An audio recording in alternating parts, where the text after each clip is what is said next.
The unanimous adoption today by the Security Council of Resolution 5232 on the COVID-19 pandemic, echoing the call of the Secretary General for a global ceasefire, marks an important milestone.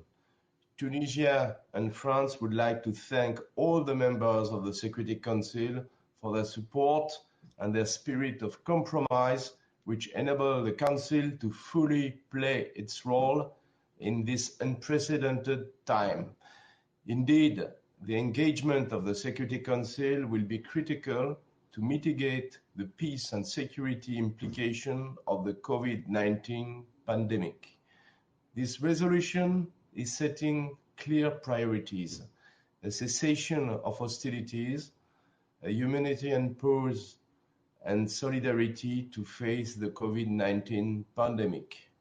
There is no alternative to fight effectively the pandemic. In this regard, France and Tunisia would like to pay tribute to the different UN entities, including the World Health Organization, which are playing a key role in the response to the pandemic. We would like also to commend the remarkable work of peacekeepers in difficult conditions.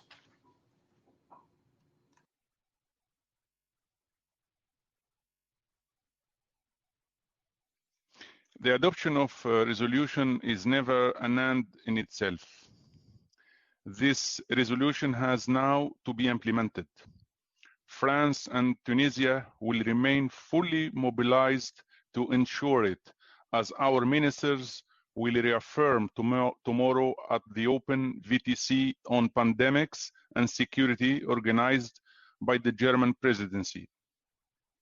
The updates by the Secretary General to the Security Council on the UN efforts to address the pandemic in countries in situation of armed conflict or affected by humanitarian crisis will in this regard be essential.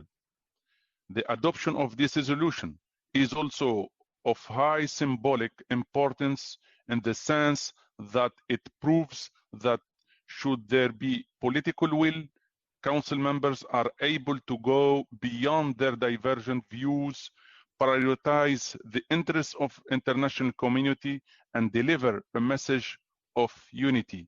In this regard, it should be considered as a renewed faith in diplomacy and multilatéralisme.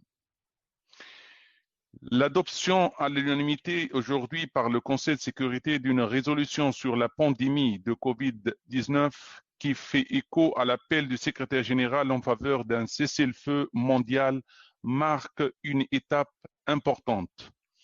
La Tunisie et la France tiennent à remercier l'ensemble des membres du Conseil de sécurité pour leur soutien et leur esprit de compromis qui permettent au Conseil de jouer pleinement son rôle dans cette période sans précédent.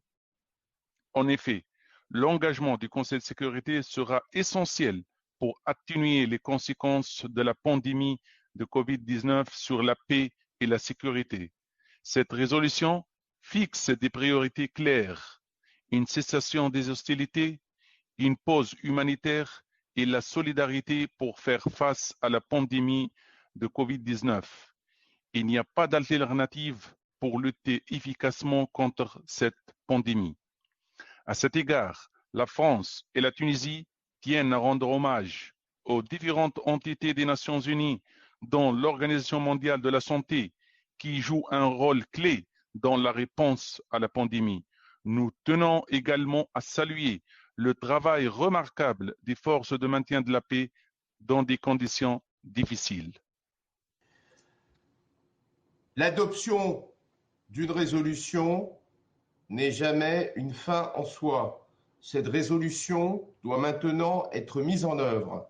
La France et la Tunisie resteront pleinement mobilisées pour l'assurer, comme nos ministres le réaffirmeront demain lors de la réunion publique du Conseil de sécurité sur les pandémies et la sécurité qu'organise la présidence allemande.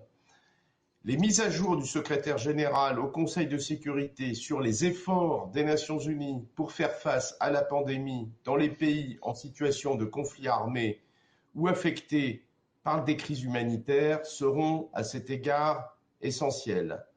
L'adoption de cette résolution revêt également une grande importance symbolique, en ce sens qu'elle prouve que s'il existe une volonté politique, les membres du Conseil sont en mesure de dépasser leurs divergences de vues, de donner la priorité à l'intérêt de la communauté internationale et de délivrer un message d'unité. À cet égard, elle doit être considérée comme une foi renouvelée dans la diplomatie et le multilatéralisme.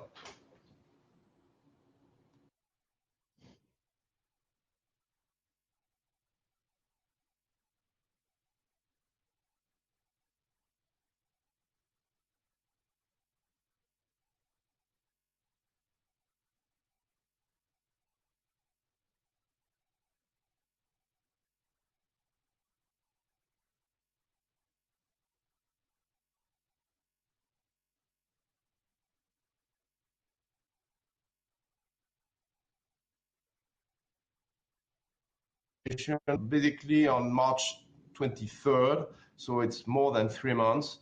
Of course, it has been a long, painful, difficult.